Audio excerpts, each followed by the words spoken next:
మా జిల్లా మురళన్న జోహారులు జోహారు అన్నా మురళన్న అన్నా మురళన్న మా జిల్లా మురళన్న జోహారు జోహారు అన్నా మురళన్న కార్మిక కర్షక రాజ్యం కోసం శ్రమజీవులకై పోరాడిన కార్మిక కర్షక రాజ్యం కోసం శ్రమజీవులకై పోరాడిన అన్నా మురళన్న మాయన్న మురళన్న జోహారు జోహారు అన్నా మురళన్న అన్నా మురళన్న మా జిల్లా మురళన్న జోహారు జోహారు అన్నా మురళన్న.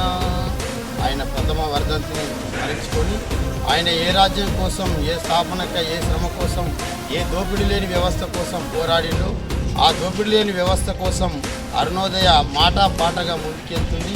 ఆయన చేసినటువంటి ఆ కార్మిక విభాగాలలో నాయకులుగా ఉన్నటువంటి వారి కోసం అరుణోదయ ముందుంటుందని చెప్పి జిల్లా కమిటీగా మేమందరం కూడా వివరిస్తూ స్మరించుకుంటూ ఇంతటితో ఈ కార్యక్రమం.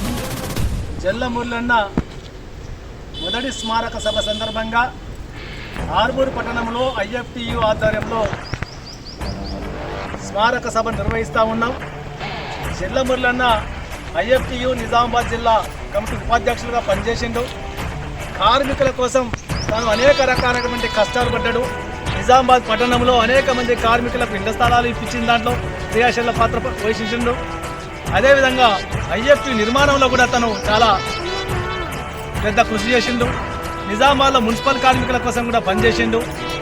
ఒక మాటలో చెప్పాలంటే కార్మిక సమస్యలు పరిష్కారం కావాలని చెప్పి తను చాలా పేద కుటుంబంలో, నిజామాబాద్ నగరంలో పోచామగల్లిలో ఒక పేద కుటుంబంలో పుట్టినప్పటికి కూడా కేవలం అనేక రకాల అవకాశాలు ఉన్నప్పటికీ కూడా తను కేవలం ఈ దేశంలో కార్మికుల రాజ్యం రావాలి, కార్మికుల జీవితాలు వెలుగుపడాలి, కార్మికుల యొక్క సమస్యలు పరిష్కారం కావాలి, అట్లాగే దోపిడీ పీడన లేని ఒక వ్యవస్థ రావాలని చెప్పి లక్ష్యంతో పనిచేసినటువంటి మురళన్న మనందరికీ ఆదర్శప్రాయం.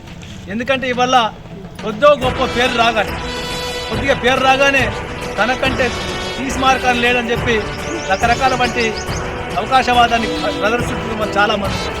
కానీ మేము విద్యార్థిగా ఉన్నప్పటి నుంచే మురళన్న IFTU నాయకుడు. మేము విద్యార్థి దశ నుంచి యువకుడిగా మారి టీవీలో బాధ్యతలు చేసి ఆ తర్వాత కార్మిక సంఘంలో వచ్చిన తర్వాత ఇప్పుడు గతంలో కూడా నేను IFTU జిల్లా ప్రధాన కార్యదర్శిగా ఉన్నా, తను ఉపాధ్యక్షులుగా ఉన్నాడు, అట్లాగే శివాజీ కూడా ఉపాధ్యక్షులుగా ఉన్నాడు. విషయం ఏంటంటే ఇవాళ చాలామంది కార్మిక నాయకులు ఇవాళ తన స్వార్థం కోసం అనేక రకాల ప్రయత్నాలు చేస్తుంది. కానీ వికాసుగా కేవలం కార్మికుల యొక్క సమస్యలే తన ఆశయం, తన ప్రాణం, తన జీవం అనేటువంటి భావించినటువంటి మురళన్న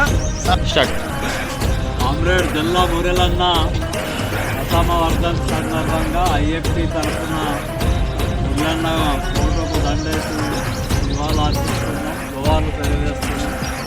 ప్రధానంగా భారతదేశంలో కార్మికులు సుఖ సంతోషంతో జీవించాలని, శ్రమజ్ఞంగా ఫలితం కావాలని, కార్మిక శ్రమజీవుల రాజ్యం కావాలని చెప్పేసి అనేక సంవత్సరాలుగా IFTUలో ఉండి నిజామాబాద్ జిల్లాలో ఉన్నటువంటి కార్మికుల పక్షాన సమస్యల్ని తన సమస్యలుగా తీసుకొని అనేక పోరాటాలు చేసి ఎన్నో విజయాల్ని సాధించి ప్రజల కార్మికుల హృదయంలో చిరంజీవిగా మిగిలిపోయి ఉన్నాడు మురళన్న.